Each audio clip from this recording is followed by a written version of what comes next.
You had a good leadership moment at the end of that game, kind of keeping Adem away from trouble.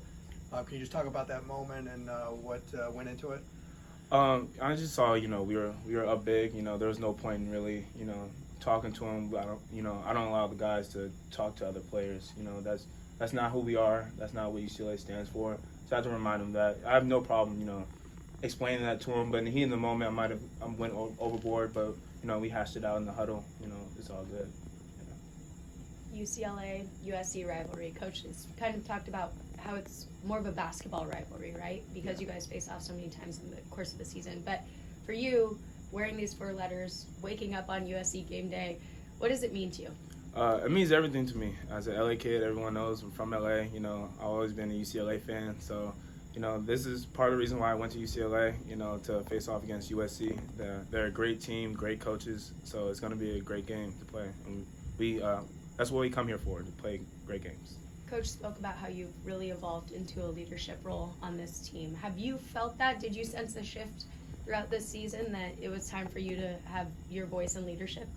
In the summer, I just knew come in, before the freshmen came in, I looked around, there wasn't too many players, so I'm like, okay, so now a lot of people are going to know what to expect, know what to do, and they always ask me a bunch of questions, so I just knew I had to be more vocal for some of the older guys too, and the younger guys. So, but that's what we need. We need a leader, and I'm here to do it. And Coach also talked about how he sees a lot of himself in you in terms of your family relationship and, what you've grown up experiencing. How has your relationship with Coach evolved over your time here? I was happy to have Coach Cronin because I was looking, he's the winningest coach under 50. I didn't know who he was until he came in. I obviously knew he was at Cincinnati, but I didn't know who he was. But over the time, I started to feel, I started to understand Coach because he helped me grow as a player and as a person on and off the court. So I started to, believe I'm buying into his ideals and everything like that. So he's really helped me grow as a person. When looking at USC, what makes them dangerous? What do you guys have to look out for? Drew Peterson, he's second assist in the Pac-12 right now. So what makes him dangerous, he's a great scorer, and he's a willing passer. Boogie Ellis, a great point guard, can really create a shot, and we just have to be ready to match their intensity as a team. They come fired up, ready to play every time, so we have to meet their intensity.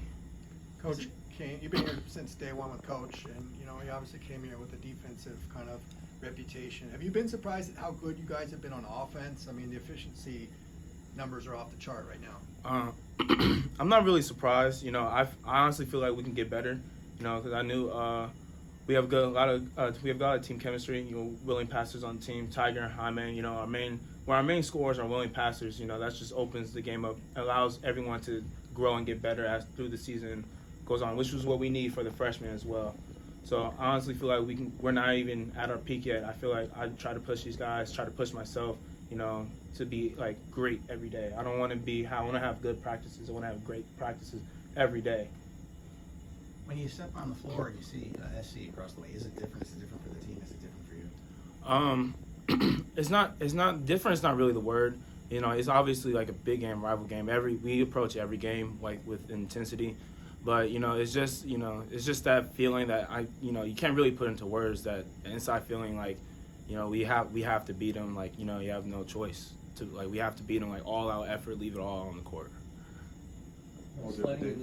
Last question. Sliding into the starting lineup for the last couple games, how easy is that for you? Obviously, when you come off the bench, it's pretty instant offense. How does your preparation before a game change when you know you are going to start? It doesn't change at all. Whatever I come in, I don't come in thinking, I'm going to start or I'm going to come off the bench. I come in, whatever the team needs, that's what I'm going to do today. Like whatever, if I need to come off the bench and provide energy, or I need to start and, play a leadership role and be aggressive early. Whatever the team needs, that's what I come into every game with. So it doesn't change for me. All right. Thank you, Dave. Thanks. Thank you. Thank you.